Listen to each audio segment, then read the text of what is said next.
Ang sikreto para mas tumaas ang ating engagement, i-public po natin ang ating comment sa mga public post. Sa settings po, ayan, followers and public comments. Ayan, naka-public yung who can see your or who can follow me, public.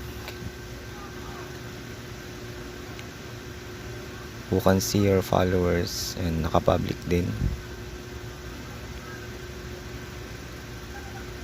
Ito na, public post comments. Kailangan pong naka-public yan para makapag-comment at engage po yung mga hindi mo friends, yung mga followers lang.